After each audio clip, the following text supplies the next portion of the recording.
एक लड़का था जिसे फुटबॉल खेलने का बहुत शौक था। वह हर दिन मैदान में प्रैक्टिस करने के लिए आता और बहुत ज्यादा प्रैक्टिस करता। उसके पिता भी अक्सर वही मैदान के कोने में बैठे चुपचाप मैदान की ओर देखते रहते थे।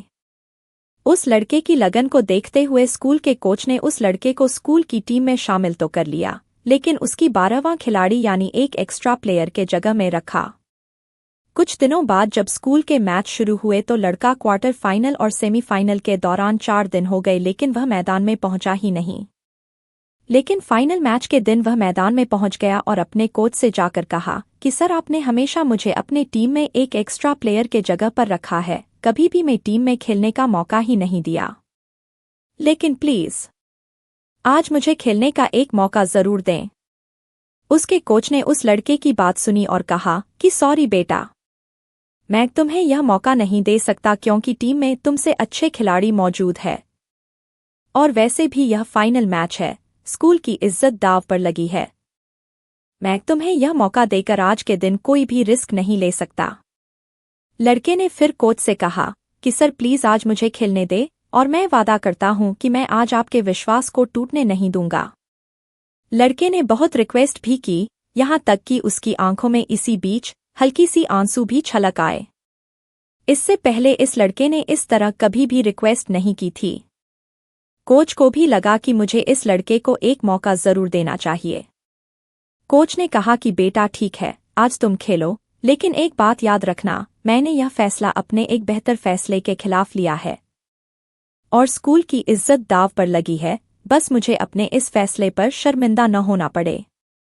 खेल शुरू हुआ और लड़का तूफान की तरह खेला। उस लड़के को जब भी फुटबॉल मिलती थी वह उस फुटबॉल को गोल करके ही रहता था और उसकी टीम को उस लड़के की वजह से बहुत ही शानदार जीत मिली।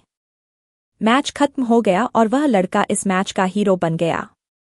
खेल खत्म होने के बाद कोच ने उस लड़के के पास जाकर कहा कि बेटा, मैं इतना गलत कैसे हो सकता हूँ, मैंने पहले तुम्हें कभी भी इतना शानदार खेलते हुए नहीं देखा, यह चमत्कार कैसे हुआ, तुम इतना अच्छा कैसे खेल गए।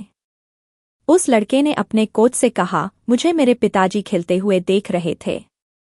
कोच ने मैदान के उस कोने में देखा जहां इस लड़के के पिता अक्सर बैठा करते थे, लेकिन आज वहां कोई भी नहीं बैठा था। कोच उस लड़के से फिर पूछा कि बेटा, तुम जब भी प्रैक्टिस करने आते थे तो तुम्हारे पिताजी अक्सर वहां बैठा करते थे, लेकिन आज वह वहां पर नहीं है। उस लड़के ने अपने कोच को ये कहा कि कोच, मैंने आपको यह कभी नहीं बताया कि मेरे पिताजी अंधे थे और 4 दिन पहले ही उनकी मृत्यु हो गई। आज पहली बार हो मुझे ऊपर से खेलते हुए देख रहे थे और आज किसी भी कीमत पर मैं मैच हार नहीं सकता था, क्योंकि आज मेरे पास एक बड़ा लक्ष्य था, उद्देश्य था। मैं आज मर सकता था लेकिन हार नहीं सकता था।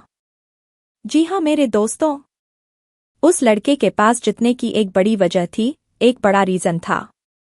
और जब ऐसी कोई वजह और ऐसा कोई कारण जब किसी इंसान के सपनों से जुड़ जाता है तो इंसान के सफलता के संभावना बहुत ज्यादा बढ़ जाता है। वह हर मुश्किल, हर बाधाओं का सामना करने के लिए तैयार रहता है। क्या है आपके पास ऐसी कोई बड़ी वजह जिसकी वजह से आप भी इतना मजबूत बन जाओगे कि हर बाधा और हर मुसीबत से लड़ने के लिए तैयार हो जाओ और डट जाओ और आप बिना रुके और एक कोशिश कर पाए अपने सपनों को पाने के लिए। और अगर आपके पास अभी तक ऐसी कोई भी वजह नहीं है तो उसको ढूंढिए जो आपको दिल में एक नया जोश भर दे और भरोसा दिला दे कि अगर आपको अपने आप पर भरोसा है तो कुछ भी संभव है। क्योंकि अगर आप रुक जाएंगे तो इस बात का पूरी गारंटी है कि वह चीज़ अब कभी नहीं होने वाली। लेकिन अगर आप कोशिश करते रहेंगे तो कभी ना कभी आप सफलता तक जरूर पहुंचेंगे। आपको ये heart touching motivational story in Hindi कैसी लगी? हमको कमेंट में जरूर बतलाइए।